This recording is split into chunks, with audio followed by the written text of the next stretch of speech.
ओम शांति। आज है 7 फरवरी 2023। प्रातः मुरली बाप दादा मधुबन। मीठे बच्चे, इस समय तुम्हें निराकारी मत मिल रही है। गीता शास्त्र निराकारी मत का शास्त्र है, साकारी मत का नहीं। यह बात सिद्ध करो। प्रश्न: कौन सी गुह्य बात बड़ी युक्ति से फर्स्ट क्लास बच्चे ही समझा सकते हैं? कौन सी गुह्य बात बड़ी युक्ति से फर्स्ट क्लास बच्चे ही समझा सकते हैं? यह ब्रह्मा ही श्री कृष्ण बनते हैं। ब्रह्मा को प्रजापिता कहेंगे, श्री कृष्ण को नहीं। निराकार भगवान ने ब्रह्मा मुख से ब्राह्मण रचे हैं। श्री कृष्ण तो छोटा बच्चा है। गीता का भगवान निराकार परमात्मा है। श्री कृष्ण की आत्मा ने पुरुषार्थ करके यह प्रारब्ध पाई। यह बहुत गुह्य बात है जो फर्स्ट क्लास बच्चे ही युक्ति से समझा सकते हैं। 20 नाखून का जोर देकर यह बात सिद्ध करो, तब सर्विस की सफलता होगी। गीत है, कौन आया मेरे मन के द्वारे। बच्चों ने सुना, यह आंख नहीं जान सकती है किसको? भगवान को। बच्चों ने सुना, यह आंख नहीं जान सकती है किसको? भगवान को।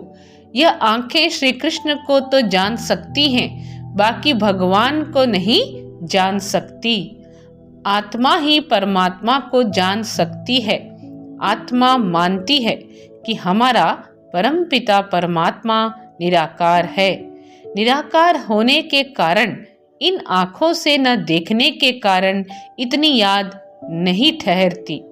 निराकार होने के कारण, इन आँखों से न देखने के कारण इतनी याद नहीं ठहरती। यह निराकार बाप निराकारी बच्चों आत्माओं को कहते हैं, तुमको निराकारी मत मिलती है। गीता शास्त्र है ही निराकारी मत का, साकारी मत का नहीं है। गीता धर्म शास्त्र है ना, इस्लामियों आदि का भी धर्म शास्त्र है। इब्राहिम ने उच्चारा, बुद्ध ने, क्राइस्ट ने उच्चारा, उन्हों के तो चित्र है। गीता जो सर्वशास्त्रमयी शिरोमणि है, उसके लिए मनुष्यों ने श्री कृष्ण का चित्र दिखा दिया है, परंतु बाप समझाते हैं यह रॉन्ग है। गीता मैंने उच्चारी है, मैंने राजयोग सिखलाया और स्वर्ग की स्थापना की है। मैं हूँ निराकार परमपिता परमात्मा। मैं तुम सर्व आत्माओं का बाप, मनुष्य सृष्टि का बीज रूप हूँ। मुझे ही वृक्षपति कहा जाता है। श्री कृष्ण को वृक्षपति नहीं कहेंगे। परमपिता परमात्मा ही मनुष्य सृष्टि का बीज रूप क्रिएटर है। श्री कृष्ण को क्रिएटर नहीं कहेंगे, वह तो सिर्फ दैवी गुण वाला मनुष्य है। भगवान है एक। तो आज बाबा हम सभी बच्चों को यह सिद्ध कर बतलाने के लिए कह रहे हैं कि जो गीता का भगवान है वह श्री कृष्ण नहीं, वह स्वयं परमात्मा है। मैं हूँ निराकार परमपिता परमात्मा। मैं तुम सर्व आत्माओं का बाप, मनुष्य सृष्टि का बीज रूप हूँ। मुझे ही वृक्षपति कहा जाता है। श्री कृष्ण को वृक्षपति नहीं कहेंगे। परमपिता परमात्मा ही मनुष्य सृष्टि का बीज रूप क्रिएटर है। श्री कृष्ण को क्रिएटर नहीं कहेंगे, वह तो सिर्फ दैवी गुण वाला मनुष्य है। भगवान है एक। श्री कृष्ण को कोई सभी का परमात्मा नहीं कह सकते। बाप कहते हैं, मैं 5000 वर्ष के बाद कल्प के संगम पर आता हूँ। मैं सारे सृष्टि का बाप हूँ। मुझे ही गॉड फादर कहते हैं।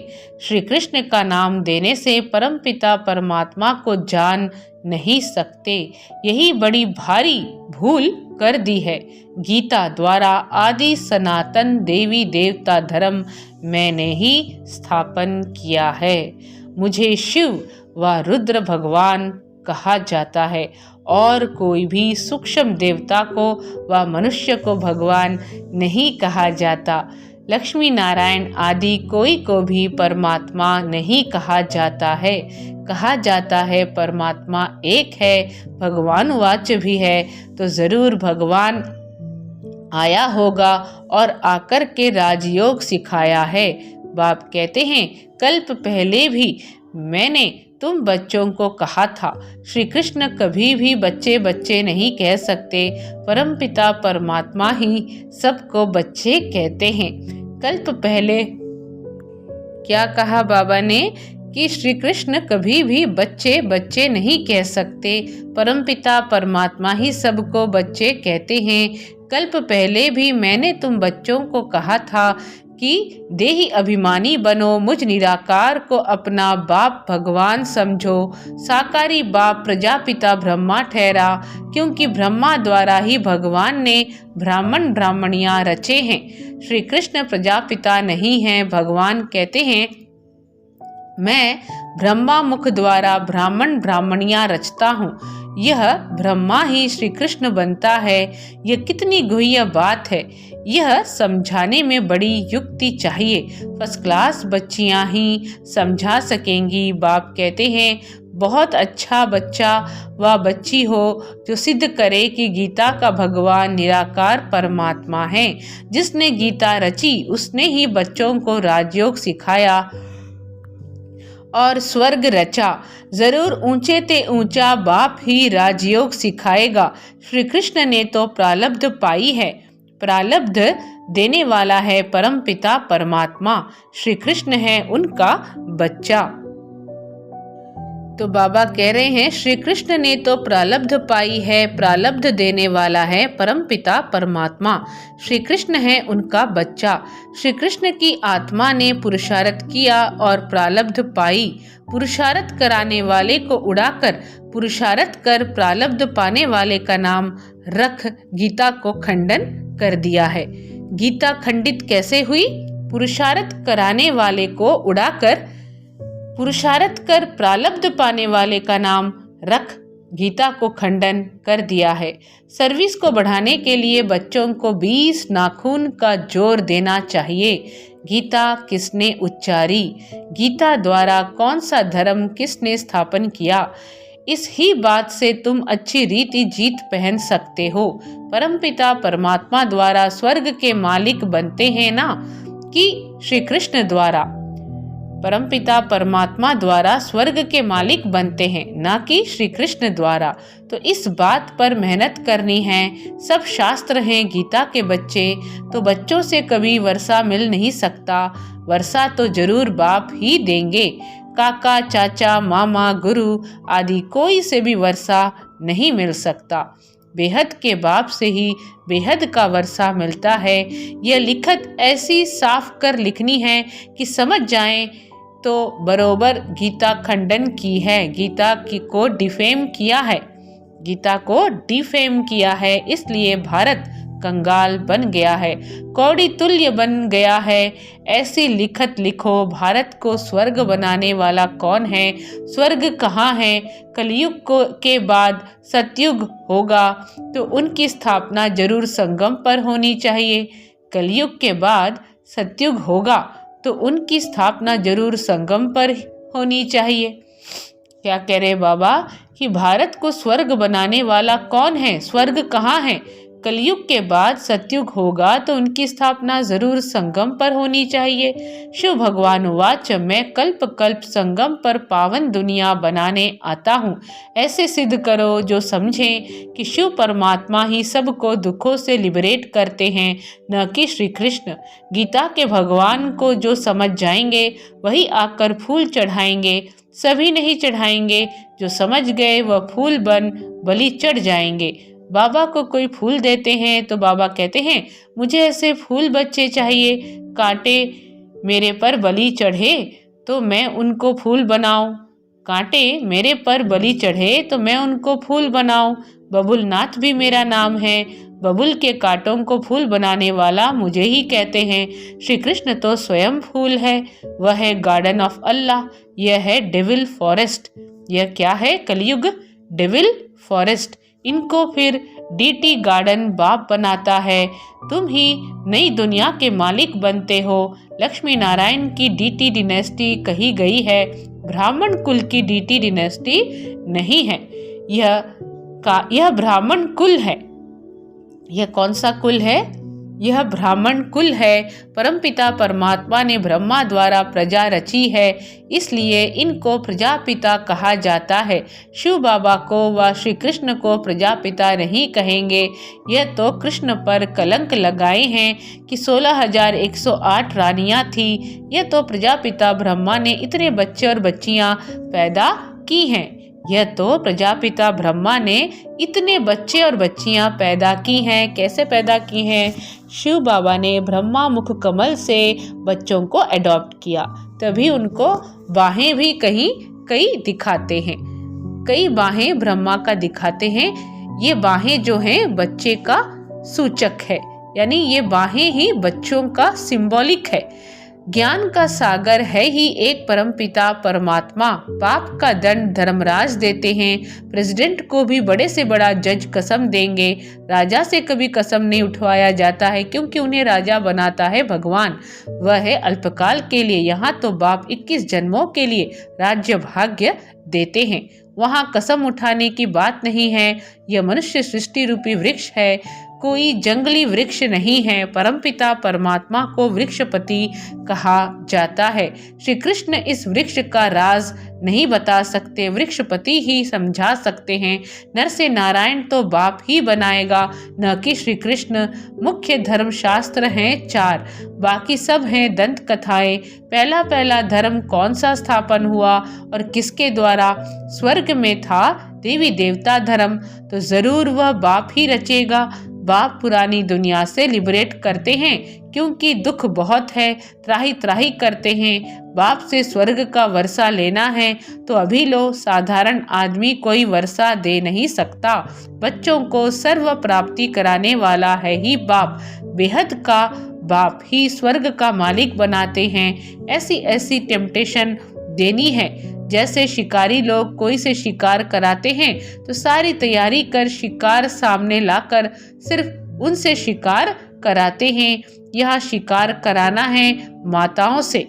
यहाँ शिकार कराना है माताओं से। बाप कहते हैं शिकार माताओं के आगे ले आना है। माताएं बहुत है, नाम एक का बाला हो जाता है। तुम शक्ति सेना हो, शक्ति डिनेस्टी नहीं कहेंगे। शक्ति सेना की मुख्य हैं जगदम्बा, काली, सरस्वती। बाकी चंडिका आदि उल्टे नाम भी बहुत रख दिए हैं। तो तुम बच्चों को ऐसी बातों पर क्लियर करना है कि ऊंचे ते ऊंचा भगवान, फिर ब्रह्मा विष्णु शंकर। प्रजापिता ब्रह्मा की बेटी है सरस्वती। उनको गॉडेस ऑफ नॉलेज कहते हैं, तो जरूर उनके बच्चों को भी गॉडेस ऑफ नॉलेज कहेंगे। सरस्वती को गॉडेस ऑफ नॉलेज कहते हैं, तो जरूर उनके बच्चों को भी गॉडेस ऑफ नॉलेज कहेंगे। अंत में विजय तो तुम्हारी होने वाली है। कोई गीता से वेदों का मान ज्यादा रखते हैं, तो भी गीता का प्रचार ज्यादा है। बाप कहते हैं मैं आता हूँ संगम युग पर। श्री कृष्ण का चित्र है ही सतयुग का, फिर 84 जन्मों में रूप बदलता जाता है। ज्ञानी तो आत्मा तब बन सकते हैं जब परमपिता परमात्मा आकर आत्मा का ज्ञान देवे। ज्ञानी तो आत्मा तब बन सकते हैं जब परमपिता परमात्मा आकर आत्मा का ज्ञान देवे। परमपिता परमात्मा है ज्ञान का सागर, उन द्वारा तुम ज्ञानी तो आत्मा बनते हो। बाकी सब हैं भक्त तू आत्मा। बाप कहते हैं मुझे ज्ञानी तो आत्मा प्रिय लगते हैं। महिमा सारी गीता की है। ध्यानी से ज्ञानी श्रेष्ठ हैं। ध्यान ट्रांस को कहा जाता है। यह तो बाप से योग लगाना है, ध्यान में जाने से कोई भी फायदा नहीं है। बाप कहते हैं मैंने राजयोग सिखाया था। श्री कृष्ण को यह प्रारब्ध मैंने ही दी थी। जरूर अगले जन्म में पुरुषार्थ किया होगा। सारी सूर्यवंशी राजधानी ने मेरे द्वारा ही प्रारब्ध पाई है।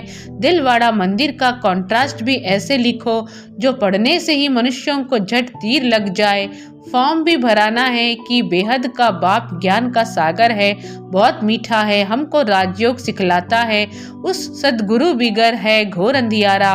ऐसे बाप की महिमा करने से बुद्धि में लव आएगा। बाप सम्मुख आकर जन्म दे तब तो लव होगा ना। तुमको जन्म दिया है तब तो लव हुआ है। बाप कहने से ही स्वर्ग याद आता है। बाबा स्वर्ग की स्थापना करते हैं, हम उनसे वर्षा ले रहे हैं। विश्वास करो या ना करो, बेहद का बाप तो सभी का बाप है। उनसे जरूर स्वर्ग का वर्षा मिलेगा। बाप है ही नई दुनिया का रचयिता, तो जरूर नई दुनिया का वर्षा देगा। अच्छा, मीठे मीठे सिखिलधे बच्चों प्रति माता पिता बाप दादा का याद प्यार और गुड मॉर्निंग। रूहानी बाप की रूहानी बच्चों को नमस्ते। हम रूहानी बच्चों की रूहानी बाबा को याद प्यार और नमस्ते। धारणा के लिए मुख्य सार, बाप का प्रिय बनने के लिए बुद्धि में ज्ञान को धारण कर ज्ञानी तो आत्मा बनना है। बाप से योग लगाना है, ध्यान की आश नहीं रखनी है। माताओं को आगे रख उनका नाम बढ़ाना है। अथॉरिटी से गीता के भगवान को सिद्ध करना है। 20 नाखून के जोर से सर्विस को बढ़ाना है। वरदान है, श्रेष्ठ जीवन की स्मृति द्वारा विशाल स्टेज पर विशेष पाठ बजाने वाले हीरो पाठधारी भव। श्रेष्ठ जीवन की स्मृति द्वारा विशाल स्टेज पर विशेष पाठ बजाने वाले हीरो पाठधारी भव। ब्रह्मा बाप ने आप बच्चों को दिव्य जन्म देते ही पवित्र भव योगी भव का वरदान दिया। जन्मते ही बड़ी माँ के रूप में पवित्रता के प्यार से पालना की, सदा खुशियों के झूले में झुलाया। सर्वगुण मूर्त ज्ञान मूर्त सुख शांति स्वरूप बनने की हर रोज लोरी दी। ऐसे माता पिता के श्रेष्ठ बच्चे ब्रह्मा कुमार कुमारी हैं। इस जीवन के महत्व को स्मृति में रख विश्व की विशाल स्टेज पर विशेष पाठ हीरो पाठ बजाओ। स्लोगन है, बिंदु शब्द के महत्व को जान, बिंदु बन, बिंदु बाप को याद करना ही योगी बनना है। मातेश्वरी जी के अनमोल महावाक्य। तो आज मातेश्वरी जी ने अपने अनमोल महावाक्य में ये कहा, पहले पहले ये जानना जरूरी है कि अपना असली लक्ष्य क्या है, वो भी अच्छी तरह से बुद्धि में धारण करना है, तब ही पूर्ण रीति से उस लक्ष्य में उपस्थित हो सकेंगे। अपना असली लक्ष्य है, मैं आत्मा उस परमात्मा की संतान हूँ, असल में कर्मातीत हूँ। फिर अपने आप को भूलने से कर्म बंधन में आ गई। अब फिर से वो याद आने से, इस ईश्वरीय योग में रहने से अपने किए हुए विकर्म विनाश कर रहे हैं। तो अपना लक्ष्य हुआ, मैं आत्मा परमात्मा की संतान हूँ। बाकी कोई अपने को हम सो देवता समझे, उस लक्ष्य में स्थित रहेंगे तो फिर जो परमात्मा की शक्ति है वो मिल नहीं सकेगी। बाकी कोई अपने को हम सो देवता समझ उस लक्ष्य में स्थित रहेंगे तो फिर जो परमात्मा की शक्ति है वो मिल नहीं सकेगी और न फिर तुम्हारे विकर्म विनाश होंगे। अब यह तो अपने को फुल ज्ञान है, मैं आत्मा परमात्मा की संतान कर्मातीत हो भविष्य में जाकर जीवन मुक्त देवी देवता पद पाएंगे। उस लक्ष्य में रहने से वह ताकत मिल जाती है। अब यह जो मनुष्य चाहते हैं, हमको सुख शांति पवित्रता चाहिए, वो भी जब पूर्ण योग होगा तब ही प्राप्ति होगी। बाकी देवता पद तो अपनी भविष्य प्रारब्ध है, अपना पुरुषार्थ अलग है और अपनी प्रारब्ध भी अलग है। तो यह लक्ष्य भी अलग है। अपने को इस लक्ष्य में नहीं रहना है कि मैं पवित्र आत्मा आखिरन परमात्मा बन जाऊंगी, नहीं, परंतु हमको परमात्मा के साथ योग लगाए पवित्र आत्मा बनना है। बाकी आत्मा को कोई परमात्मा नहीं बनना है। मातेश्वरी जी के अनमोल महावाक्य में दूसरी पॉइंट है, इस अविनाशी ईश्वरीय ज्ञान पर अनेक नाम धरे गए हैं, रखे गए हैं। कोई इस ज्ञान को अमृत भी कहते हैं, कोई ज्ञान को अंजन भी कहते हैं। गुरु नानक ने कहा, ज्ञान अंजन गुरु दिया। कोई ने फिर ज्ञान वर्षा भी कहा है, कोई ने फिर ज्ञान वर्षा भी कहा है, क्योंकि इस ज्ञान से ही सारी सृष्टि सब्ज यानी हरी भरी बन जाती है। जो भी तमोप्रधान मनुष्य हैं वो सतोगुणी मनुष्य बन जाते हैं और ज्ञान अंजन से अंधियारा मिट जाता है। इस ही ज्ञान को फिर अमृत भी कहते हैं, जिससे जो मनुष्य 5 विकारों की अग्नि में जल रहे हैं उससे ठंडे हो जाते हैं। देखो गीता में परमात्मा साफ कहता है, कामेषु क्रोधेषु, उसमें भी पहला मुख्य है काम, जो ही 5 विकारों में मुख्य बीज है। बीज होने से फिर क्रोध, लोभ, मोह, अहंकार आदि झाड़ पैदा होता है। बीज होने से फिर क्रोध, लोभ, मोह, अहंकार आदि झाड़ पैदा होता है। उससे मनुष्यों की बुद्धि भ्रष्ट हो जाती है। अब उस ही बुद्धि में ज्ञान की धारणा होती है।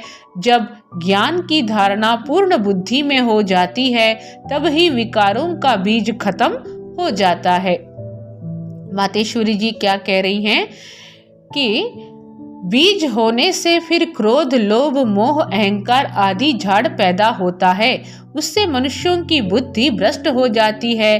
अब उस ही बुद्धि में ज्ञान की धारणा होती है।